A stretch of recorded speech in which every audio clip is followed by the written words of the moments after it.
Welcome Inside Appalachia. I'm Caitlin Tan. And I'm Mason Adams. If you've spent any time floating on rivers, have you ever come across someone using a handmade wooden paddle? For some reason, I feel like you're more part of the water. Paddling with a wooden paddle feels more spiritual somehow.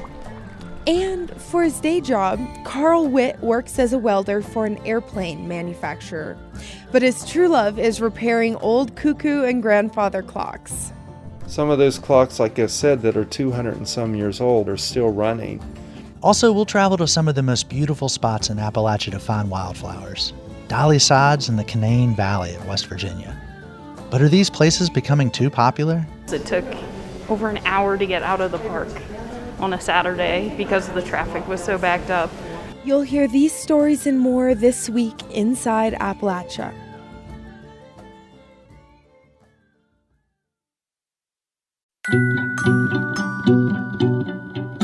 Welcome Inside Appalachia. I'm Mason Adams. And I'm Caitlin Tan. Today we're listening to an encore episode, which begins with stories about getting outside in one of the most spectacularly beautiful places in Appalachia, Dolly Sods. In case you're not familiar, it's this wild place, full of rocky ridges, soggy bogs, and beautiful views. It's federally protected land, and it's the site of an annual nature walk called the West Virginia Wildflower Pilgrimage. It's held each May. Back in 2021, I decided to make the pilgrimage myself. So, Mason, had you walked it before this year? No, but my dad was a biology professor who specialized in the plants and trees of Appalachia. He passed away in 2011, but this kind of event would have been right up his alley. Oh, really? How so? Well, my dad would have known these wildflowers, these birds. There were a lot of folks like that in the Canaan Valley when I was there in May. Like Margot Cavalier, who came down from Pittsburgh. It's been a while since I've been hiking up in Dolly Sods, and I'm anxious to go with a bunch of people who know what they're looking at. I'm beginning to know what I'm looking at, but it'll be great to go with some pros. Bill Beatty, a naturalist from Wellsburg, West Virginia, leads the excursion. His is the only trip during the pilgrimage weekend where participants are required to come up to speak with him ahead of time. He needs to know they'll be able to complete the hike. It's not for the faint of heart. You know, people come up to me and say, we walk in the mall 3 days a week, 5 miles. And I used to let them go on, but now if someone says that to me, I say, this isn't even close to what you experience in the mall. Beatty is joined by a Forest Service biologist who really knows his birds, mosses, and lichens. And a botany professor. These are my dad's people. They remind me of how he talked to his friends, dropping goofy, plant-based puns and cracking a lot of inside jokes. And what family are bluets in? Rubiaceae. Matter family. It does matter. Okay, we stopped here. We'll be here all day, folks. Now, Beatty knows this landscape at Dolly Sods really well. I stopped here because you see the opening down there. Yeah. At the far end of that opening, we're going to be coming this way. That's the dog leg of Alder Run Bog. Alder Run Bog is the bog where Northland Loop Trail goes down to. Some of us may get wet feet. The trip leaders like Beatty point out wildflowers along the way, but the group's members have plenty of expertise themselves. Like Melissa McCormick, a scientist at the Smithsonian Research Center who lectured about orchids the night before. Here she is talking with Margot Cavalier and others in the group about a flower known as trailing arbutus. This is what you're referring to? Yes. A pinkish white There's another little flower right here. Oh, it's beautiful. And there's a little pocket of flowers right here. Oh. Now, my dad's big thing was trees. Besides teaching at the local community college in my hometown, he spent a lot of time traveling around and doing research all through the mountains, including right here in Dolly Sods. My dad's probably rolling over his grave. What's the evergreen that's through here? I stink at trees. Now, I used to know my trees, but the thing with specialized knowledge is if you don't use it, you lose it. But I knew there was something about those trees. What was the dominant evergreen we were seeing back in that area we started out in? Red spruce. Red spruce? Yeah. I knew my dad was rolling in his grave when I asked that question. I even said it, and his specialty was red spruce, so he was definitely getting a workout. The biggest red spruce in the world were probably in Canaan Valley and up here. And they were all timbered, everything. I helped my dad on some of his red spruce plots, which were sprinkled up and down Appalachia's high elevation spots. He kept close track of what spruce stands looked like, what else was growing, and how healthy these trees were, especially the oldest ones. He stayed faithful to these red spruce trees, checking in on them every couple of decades, sometimes more often. Of course, there's more to this hike than just the spruce stands. Okay, let's do this. We're going to head down towards the bog and get our feet wet. Beatty calls this the Allegheny Front Vista Trail. It crawls all over, down through a bog, up and down rock fields marked by stacked cairns, and through dense thickets of rhododendron and mountain laurel where Beatty found paths, probably cut by hunters years ago. After miles of tromping, we climb a mountain ridge into a thicket of chokeberry. At which point, even Beatty gets turned around. We're going to go back down. Okay. Reverse engines. Back. Reverse engines. We're going back. But at the end, we're rewarded with a beautiful vista, looking down into a valley. And then... Whole valley. The whole valley's full of a rainbow. You may have to take your sunglasses off. Okay. one of the trip members notices a rainbow down in the valley. It's really faint at first, but as the sky changes, the colors become more vibrant. Everyone runs over to check it out. Whoa! Yeah, we should The experience, and especially that unforgettable ending, leave the hike's participants worn out, but also exhilarated. I asked Margot Cavalier about what she's feeling. Oh my God, that was phenomenal, wasn't it? With that fog bow at the end. Whoa! It was, I can't believe it. It was just fantastic.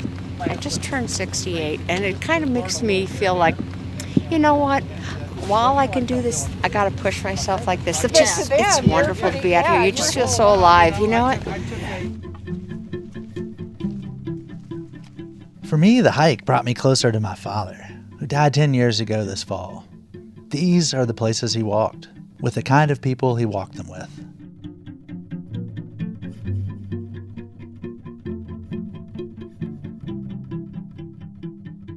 So, Mason, it sounds like you were able to see another side of Dolly Sods that we don't always get to see. Yes, for one, the trail was totally crazy and sort of off the beaten path from where most people go. But also, there just weren't many people there that weekend. I think the snow scared a lot of folks away. And these areas are getting more and more crowded. I heard a lot of stories about how jammed the roads could sometimes get. And the crowds have gotten thicker since a new road from Washington, D.C. opened up a few years ago. We'll talk about that more a little later in the show. But first, let's get out on the water. Appalachia has several huge rivers, like the Gauley, the Youghiogheny, the New River, and whitewater paddling is pretty popular in the region. But it wasn't that long ago that modern paddlers first started exploring these rivers, and they designed their own gear and even built their own paddles. Some of those DIY paddle makers are now master crafters, and their work is in high demand. Folkways Core reporter Clara Hazlett has more. It's a cloudy day on the New River. I'm in a canoe, pulling a wooden paddle through the water. The lyrics of a love song are stamped on the glossy blade. Oh, this is so cute. Is this the one you made for your wife? Yeah. The paddle's maker is John Rue. He's alongside me in a bright blue kayak. It's a Dylan song that says, I got a bird that whistles, I got a bird that sings, I got a bird that whistles, I got a bird that sings, but if I ain't got Rachel, life don't mean nothing.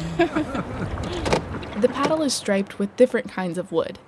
It's lighter than I expected, but sturdy too. It can withstand whitewater. Wooden paddles aren't all that common in whitewater kayaking and rafting. When I was a raft guide for a summer, I'd occasionally see the flash of a wooden paddle on the water. And I'd always think, man, that is a good-looking paddle. It was always the best paddlers who used them, and each paddle had its own story. This section of the New River isn't far from John's home in Blacksburg, Virginia. He runs his own business there, out of his basement. Shade Tree Paddles. Yeah, this is the paddle rack. This one here, this is one of the first paddles I ever made. I used it maybe once because it was not funky. Very good. It's funky. Yes, that is a polite way to describe it. John started making paddles after studying sculpture and ceramics in college. I felt like I had a very wide pool of skill, but it was a very shallow pool. He says he wanted to focus on one skill and become an expert at it. He chose paddle making because of his love for whitewater kayaking. It's taken him about 10 years to master. Because it's not easy. It's a slow, complex process that requires specific, high-quality wood. You know, you can't go to the builder supply and buy any old thing. Inuits are credited with inventing what we know as the kayak and the double-faced paddle.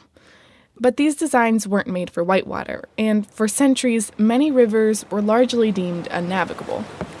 But with the technology that emerged from World War II, like fiberglass and synthetic rubber, adventurers took to the rivers, learning to canoe, raft, and kayak on whitewater. People had to make their own gear. People had to make their own kayaks. And then there would be people who would build paddles. People like Keith Backlund. In all of my conversations with different paddle makers, I kept hearing Keith's name. They say he revolutionized wooden paddle making. His paddles were made for whitewater, and they were so special they were known by his last name. They were these prized possessions, you know, and you would say, hey, can I try your paddle? And they'd say, heck no, that's my Backlund. Nobody touches my Backlund except for me, you know. Keith died soon after John started getting into paddle making. But his legacy was carried on by the apprentices he took on during his career, starting with Jim Snyder. The way that I build a paddle is directly related to how Jim and Keith build paddles. John would study Jim's paddles and email him with questions about both the building process and the business side of things. One of the things that Jim told me early on is that paddle making is a vow of poverty, and like most things, he has proven to be correct. John sells his paddles for close to $600. And while that might seem like a good chunk of change, when you consider the weeks and sometimes months of labor involved, I'd be hard-pressed to be able to go full-time. John works at a wood shop to support his family and just makes paddles on the side. But Jim Snyder has been a full-time paddle maker for about 47 years. I called him up at his home in Preston County, West Virginia, to ask him about it. You know, having real financial support for myself would have been a smart thing, but I just wanted to play a lot. And I didn't care if I was poor and hardly had enough firewood. He told me it hasn't been a financially stable career, but it's been fulfilling. If you look at it from my perspective, there was actually the danger of getting a job that would pull me into some, career track that I didn't really want to be in, because I really wanted to be a paddle maker. Jim says making paddles is a transformational process. Turning a tree in the ground into a paddle in the water is like bringing the wood back to life. You know, the wood, when it's cut down and stored, is like it goes to sleep. Then when it's finally built into a paddle and reduced to being a paddle and used on the river, it thinks the wind is still blowing. And the paddles he makes are built to last a lifetime. Like, I simply cannot paddle without a Jim Snyder paddle. It's like my lucky charm. That's Christine Vogler from Asheville, North Carolina. Once I started kayaking, my shoulder would just dislocate all the time. So I would reach for, the handle of a door, and my arm would pop out of socket. She tried physical therapy and eventually had surgery, but she kept having pain until she tried one of Jim Snyder's paddles. I mean, I just was able to paddle without pain. It was revolutionary for me. Paddlers say wooden paddles aren't as stiff as the ones off the shelf, making them more gentle on the body. Christine sees it this way. For some reason, I feel like you're more part of the water, working with the water, moving with it. Paddling with a wooden paddle feels more spiritual somehow. There aren't many custom paddle makers in the region, like John Rue and Jim Snyder, and there's high demand. John has already started a wait list for next year, and Jim has stopped taking any new orders until things slow down. Jim says it's a supply issue. He's the supply. The supply's not meeting the demand, and the supply doesn't want to. He says he's not interested in scaling up. He'd rather spend his time on the river. And in the summer, almost every day, I work half a day and go play half a day. And that works just fine. Back in Blacksburg, John chips away at a paddle, slowly carving it with hand tools. I'm trying to come to grips with the fact that, there's significantly more efficient ways to do this, but this is kind of how I like to do it, so I think I'm just going to keep doing it that way, because otherwise it wouldn't be so much fun then. He's always experimenting with new designs and trying them out on the water. I ask him if it's ever frustrating. He says no. If I did it right the first time, then I wouldn't have to build any more, I guess, John says the craft has also kept him focused on being on the water. I get a little jealous of the paddles that they get to go out more than I do. I got a bird that whistles. I got a bird that sings. For Inside Appalachia, I'm Clara Heaslett. Clara's story is part of our Folkways reporting project, which is all about the art of everyday life. Whether it's through food, music, or crafts, people in Appalachia are passing on traditions and adapting them in some surprising ways. Coming up, we'll meet a man who makes turkey calls. But these turkey calls are more than just hunting tools. They're works of art. That story and more after the break. You're Inside Appalachia. I'm Mason Adams. And I'm Caitlin Tan. We'll be right back.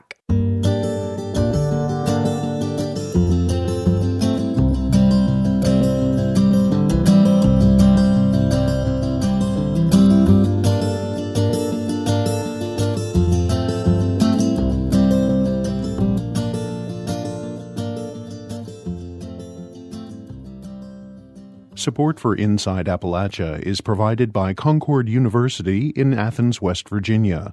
With career-focused liberal arts education in more than 80 degrees and programs to pursue various career options, not just a single job. More at concord.edu. Like a lot of Appalachian traditions, turkey calls go way back. Historically, they've been used as a hunting tool, but one West Virginia artist has taken it to the next level. Brian Aliff makes handcrafted, prize-winning decorative turkey calls. These works of art are functional, and they're fast becoming collector's items. But it took a while for Aliff to think of himself as an artist. Connie Kitts has his story. But that right there, that's classic. That's classic turkey. That's Brian Aliff. And that sound? It's from a small wooden instrument known as a turkey call. We're up in the woods where turkeys had been earlier in the day. Brian opens up a bag of his handmade calls. There's an intricate hunting scene painted on each one. They look too pretty to hunt with. He hands me around one about the size and shape of a snuff can or a drink coaster. The style's known as a pot call. It has a red-streaked wooden rim surrounding a crystal disc. I can see the image of a turkey etched on a piece of slate underneath. Old timers call them slate calls because they used to all just be made out of slate, and then people started experimenting with different surfaces and stuff. Brian puts what's called a striker, a short stick with a flared tip, against the slate, and he makes short jerking strokes. Honestly, it's not the sound that gets me, it's Brian's artwork. One pot call has a small turkey feather under the glass, and it's carefully painted with two gobblers. The detail is remarkable down to the iridescent colors of the bird puffing his chest. I didn't set out to be a call maker. I'm an artist first, and I painted on feathers. The first time I saw those painted feathers, they were on display in a local art gallery. Truthfully, I never called myself an artist ever in my life before I got involved with Gary.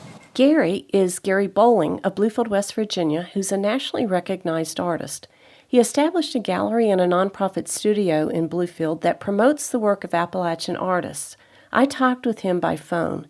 Gary says when Brian first showed him his painted feathers, he showed up and said, "What do you think?" I said, "Oh my God." I said, "You're more of an artist than I would ever hope to." Brian didn't have a background in art. He was a steel worker fabricating structures for coal processing plants. Brian has not been to an art institution. He has really not been trained to do what he does. To me, it's the purest form of art that you can be. And Gary points out that Brian doesn't even stiffen or spray the feathers before he paints them, and he uses an extremely delicate brush about the width of 3 eyelashes. So, how did Brian go from painting turkey feathers to crafting turkey calls? Well, he was looking for other places to show his work, and he figured the National Wild Turkey Federation Convention would be a good place to start. He thought about painting pre-made turkey call boxes, but he knew that wouldn't be cost-effective, so I went to the wood shop and trial and error, and in 2 months I made up my first dozen calls and entered their decorative call competition down there in a painted box class, and got like a second in a national competition. Yep, second nationally. Since then, Brian's become a 6-time national champion call maker in the decorative classes, and his turkey calls are collector's items. But to win in the decorative classes, Brian says the calls also have to place high in sounding like a turkey. Back in the woods, Brian pulls out more calls with painted images. There's a paddle box call, a one-sided call, and another called a scratch box call. He says different hunters prefer different sounds. I gravitate towards rasp. I like raspy calls. It's like Tanya Tucker. She's got a little husky rasp in her voice, you know. But it really doesn't make any difference. It's what the turkey wants. It's what the turkey likes. Brian hands me a call so I can try it. Hold the pot on the end of your fingers. Okay. Make a little circle with it. Don't pick it up. Just make a circle.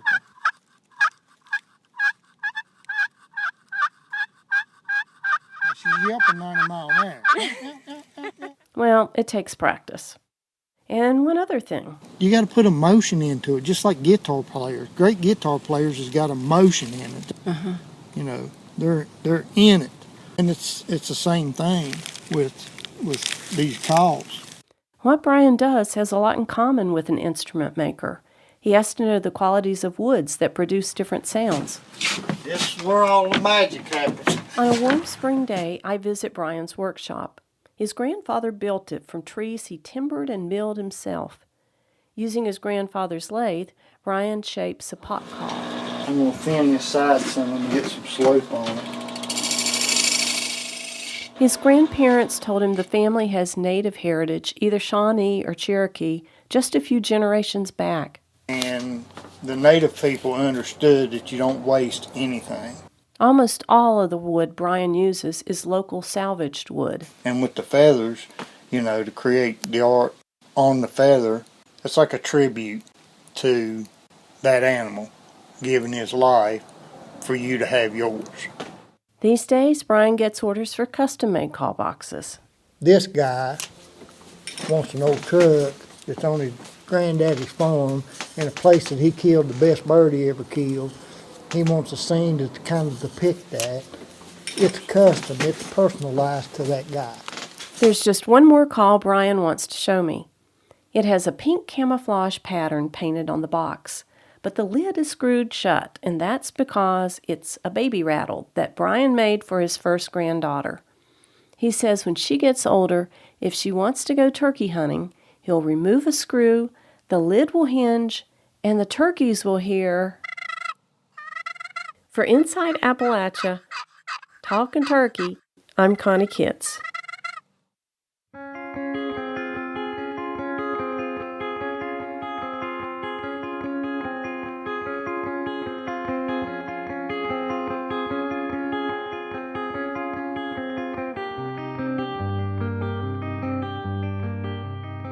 Just like with turkey hunting, people look forward all year long to the spring ramp collecting season. It's now come to a close. If you're not familiar, ramps are these garlicky, peppery cousins of onions and shallots. These days, chefs all over the country use ramps, and experts worry the plants could get over-harvested. But what do local communities think? Laura Harbert Allen has more. Yearly ramp dinners are a spring ritual for my mom. Today, she's in Beaumont, West Virginia. That's Clay County, with 3 of her friends. It's the last ramp dinner of the season, a sunny, mild Sunday in mid-May. A man approaches the car and asks her if she's here for the annual ramp dinner. Yeah, we sure are. Okay, well, here's what we're going to do. Put it off. Mom crosses the bridge and pulls up to the next stop. Oh, we're great. This is Ladies' Day out. I love it. I love it. How many we get today, girls? 4 dinners. 4 dinners. We got a little silver. A few minutes later, my mom and friends set up at a picnic table in front of a small white brick school. They dig into takeout containers full of ham, beans, potatoes, and cornbread. And, of course, ramps. Get into my beans first. These beans look wonderful. As they eat, I get to thinking about how many ramps it takes to put on a dinner like this. Turns out folks in Beaumont dig several hundred pounds of ramps every year. The harvested plants are spread out on the school's gym floor on a big blue tarp. Jamila Krajewski is principal of H.E. White Elementary School in Beaumont. We have every single person or female, usually over the age of 55 or 60, in our gym all week long, sitting at the tables, cleaning those ramps, crate by crate by crate. 75 crates full of ramps, to be exact. That's the goal each year for the dinner. That's a lot of ramps. We recommend that you only take about 1/5 or 20% of the plants within a patch. That's Amy Lovell. She's an ecologist with the Monongahela National Forest in West Virginia. She says ramps can only be harvested for personal use from the forest, and there are limits. Personal use is defined as 2 gallons per person in possession at any one time. And that's about the amount that fits in a typical grocery bag. That's less than 75 crates full, right? And there are good reasons for regulations. After all, ramps have made it big in the culinary world. My name is Matt Rapicelli. I'm the executive chef at the Inn at Cedar Falls in Hocking Hills, Ohio. Rapicelli harvests ramps himself from patches scattered around southeast Ohio. So I just go along and I take a little pair of shears and I just snip and collect them and bring them back. So yeah, pretty simple, very straightforward. And how do you dig them up? So I don't dig. So I pull and I cut just a little bit and I leave the roots and the bases below.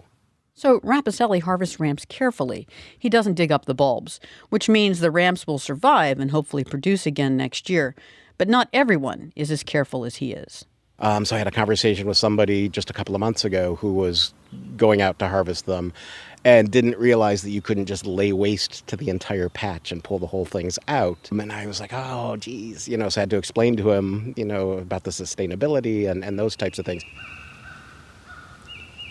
About a week before the dinner in Beaumont, I'm standing near a small ramp patch in southeast Ohio. My friend Emily and I are definitely following the rules when it comes to harvesting ramps. And I'm just going to use the end of my Subaru key to sort of saw away at the stem of the ramp plant and eat just one leaf. And, oh my gosh, look at this. We're being careful because these ramp patches are small and we want them to keep growing. So we only take a few leaves from healthy plants. And like Rapicelli, we don't dig the bulbs. Ramps take 7 years, right? 7 years. Before they produce a flower stalk with these little dark purpley blackberries that I think are wind dispersed. And then they kind of migrate down the hill. Emily is relatively new to the world of ramps. This summer, she's teaching environmental education workshops for Rural Action, a local nonprofit based in southeast Ohio that works to raise awareness of sustainable forestry in Appalachia. She worries that ramps are threatened by their popularity in bigger markets. There's been instances of people over-harvesting for money if they have some kind of economic need, but for the most part, the existence of ramps, the continued existence of ramps, has been because of good caretakers and carrying down between generations the ethics of harvesting ramps. What does all of this mean for traditional ramp dinners like the one in Beaumont? We pretty much live off the ramp dinner all year long. Principal Krajewski says that this year's dinner raised $8,500 for the school. Every year, students that have perfect attendance, we use this money to buy them a bicycle, a brand new bicycle. Every field trip that we go on is funded by the ramp dinner. At Christmas time, every student in the school receives a present, and all that comes from the ramp dinner funds as well. The dinners are a tradition that stretch back decades in this community.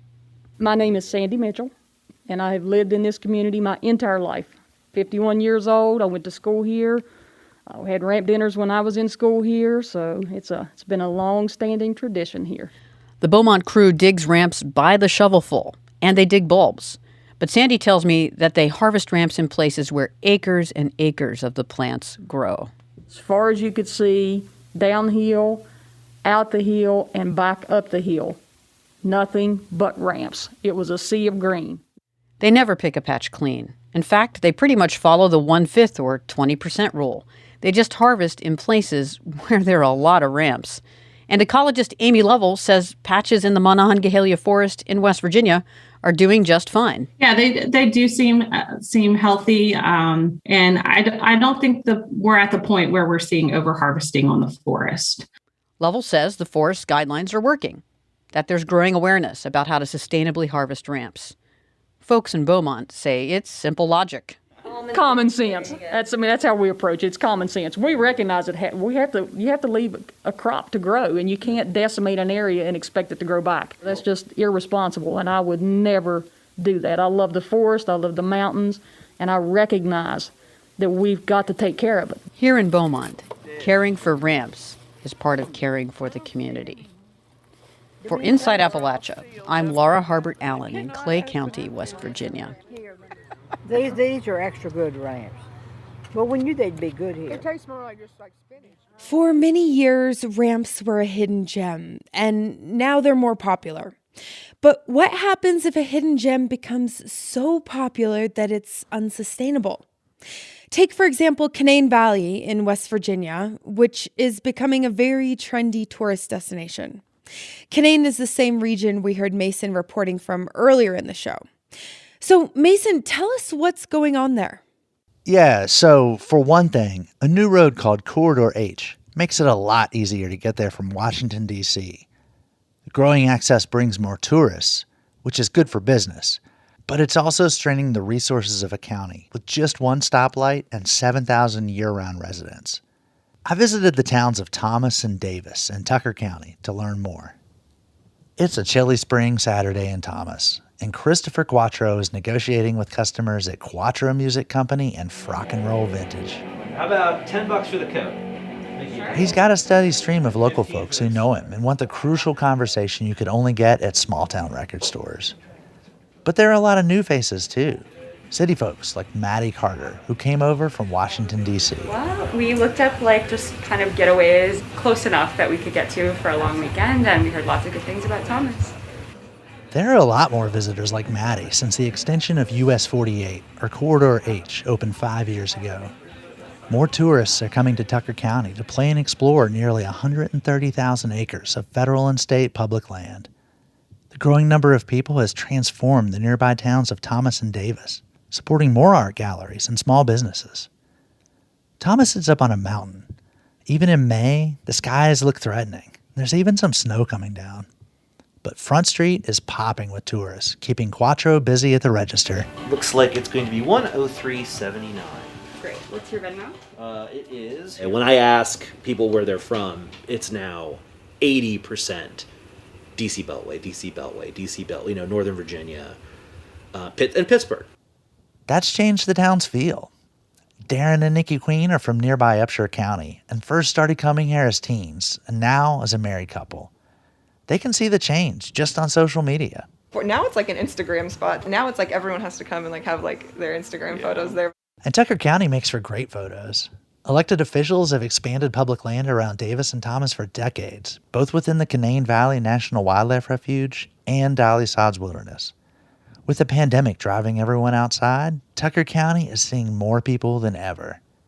That's good for business, but it's also created problems, especially for working people in the area, says Quattro. We're already seeing between Airbnb, our service community, service staff can't afford to live here. They're being moved to Parsons, which is 15 miles down the mountain, which on a good day is 15, 20 minutes drive.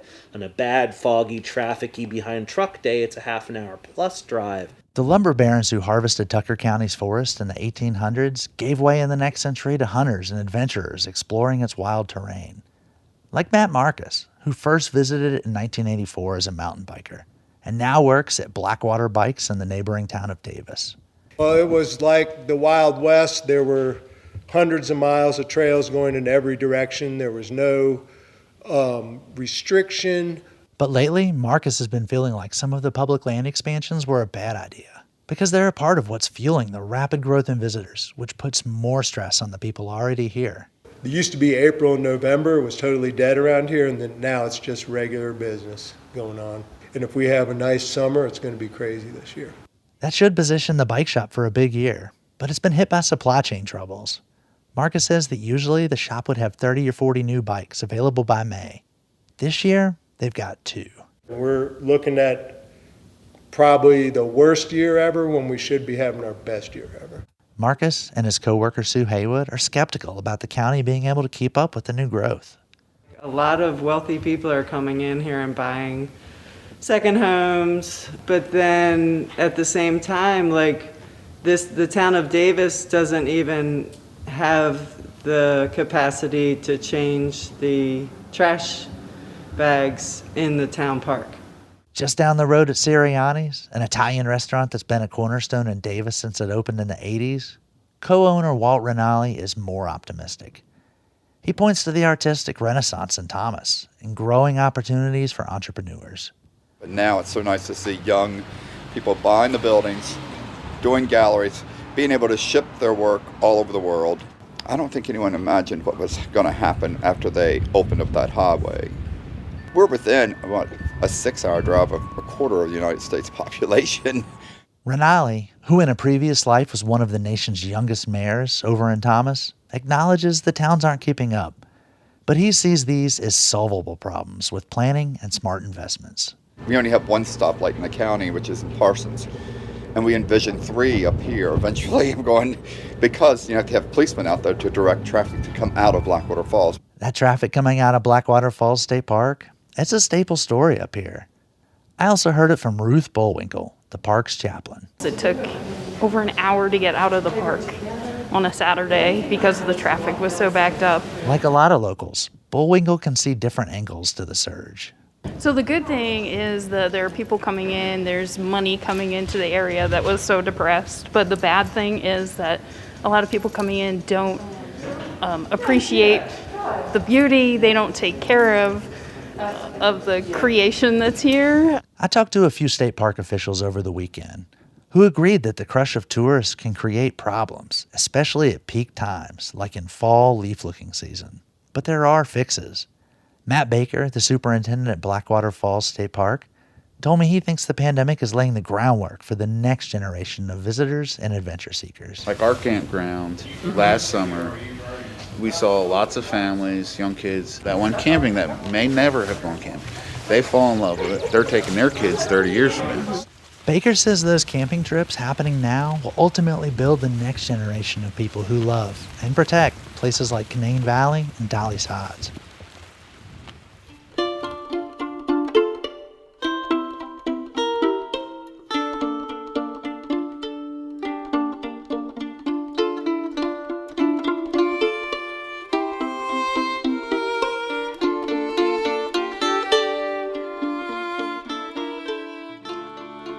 Since that story originally aired, there's been more news about Corridor H.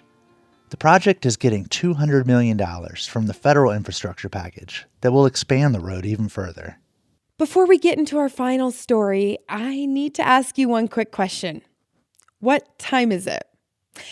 Now, the answer's not really important. I just want you to notice, where did your eyes go when I asked? Did you look at your car radio or the microwave? Maybe your phone? These days, it seems like every electronic device has a clock function, in addition to whatever it's supposed to do. But it hasn't always been that way. Not all that long ago, marking the passage of time was the job of one device, a clock. Folkways reporter Zach Harrell recently spent some time with a man who keeps old clocks running.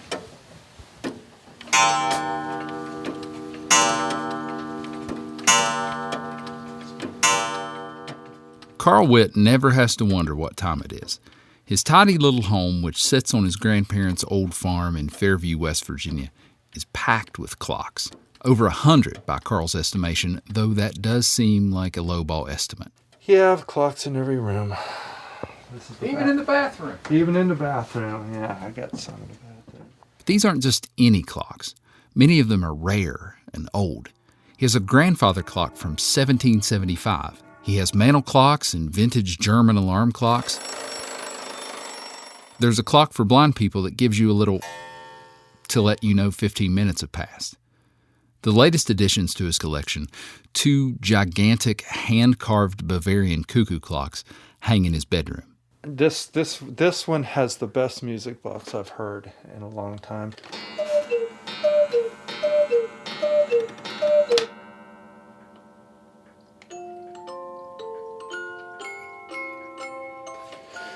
Yeah, it's a living mechanism.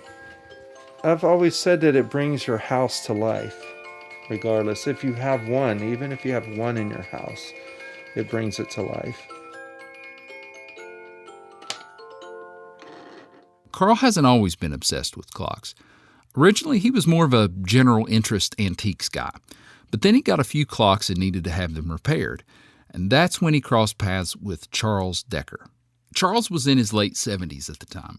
He had spent over 40 years repairing clocks in Texas, and business was so lucrative he only drove Cadillacs that he paid cash for.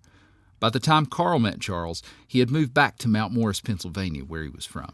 I took one in, and then I took another in, and then we started exchanging stories a lot, just in general, and he had some very unique clocks too.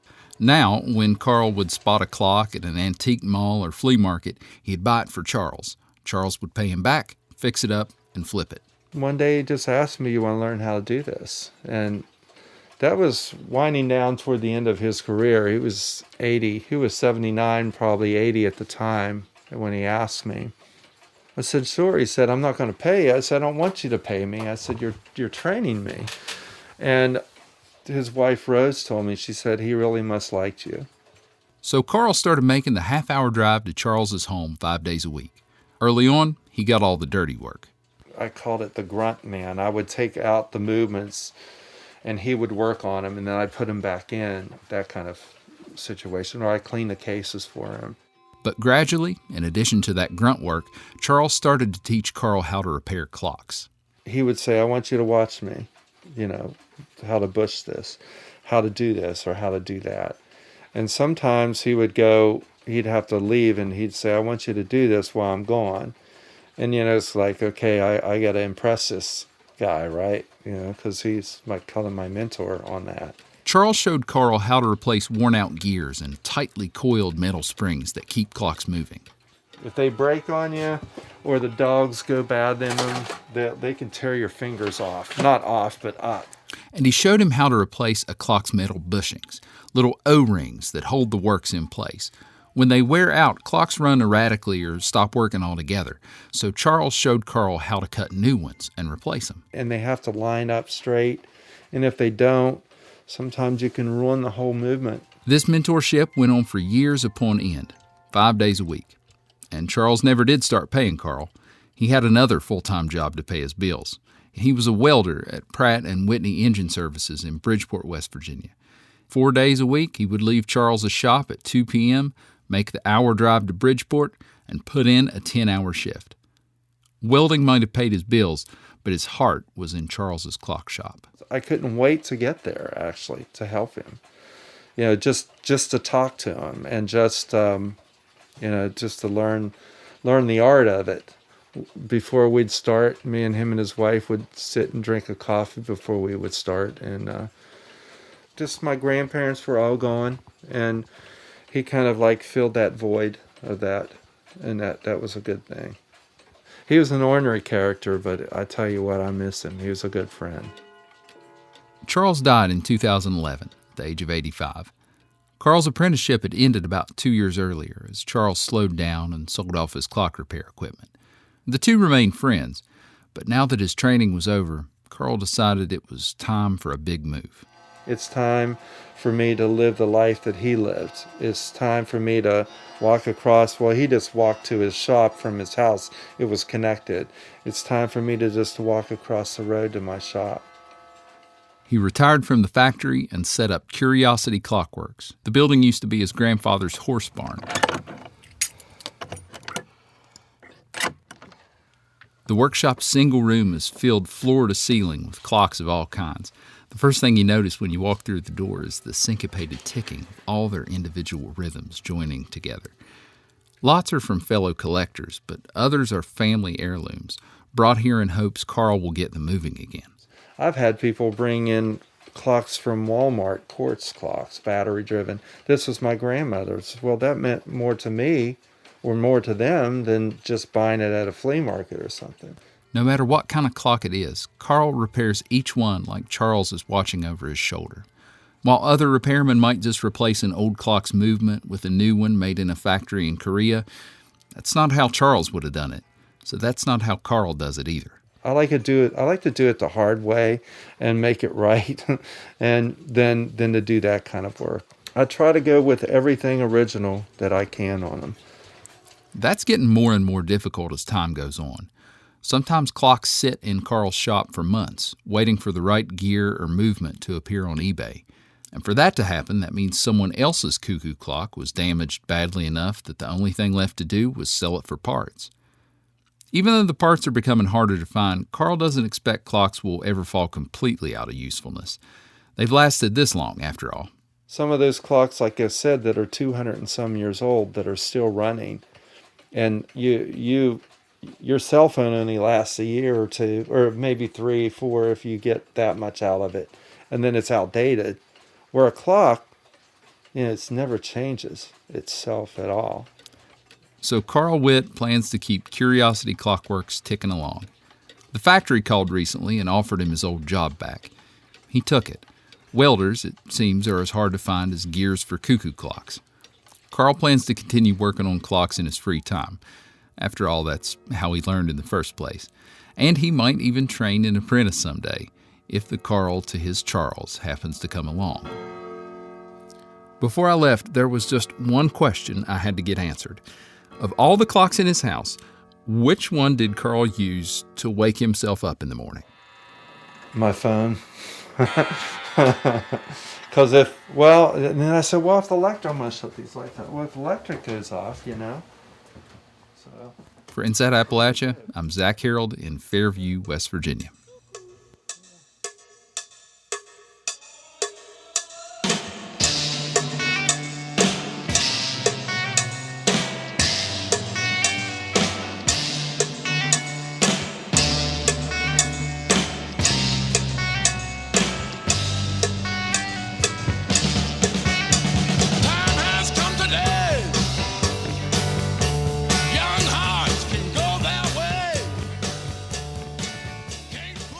Well, I gotta say, I've enjoyed hearing all the different sounds from across the region in our stories today.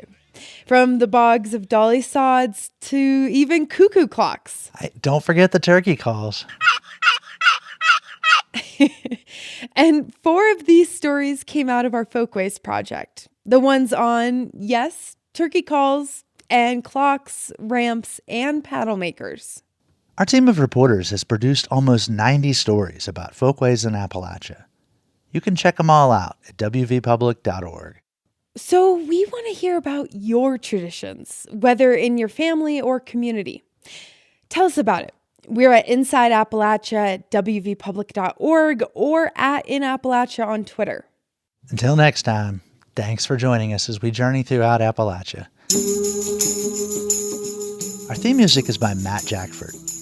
Other music this week was provided by Dinosaur Burps, the Chamber Brothers, and West Swing. Roxy Todd is our producer. Alex Runyon is our associate producer. Our executive producer is Eric Douglas. Kelly Libby is our editor. Our audio mixer is Patrick Stevens, and Xander Alloy also helped produce this episode. You can find us on Twitter at InAppalachia, and you can also send us an email to InsideAppalachia@wvpublic.org. Visit wvpublic.org/Inside Appalachia to sign up for our newsletter. There, you can subscribe or download all of our stories, or look for Inside Appalachia wherever you get your podcasts. Inside Appalachia is a production of West Virginia Public Broadcasting.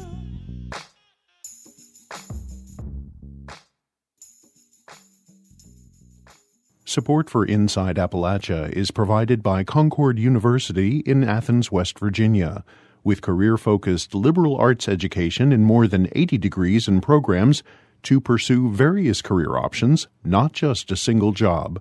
More at concord.edu.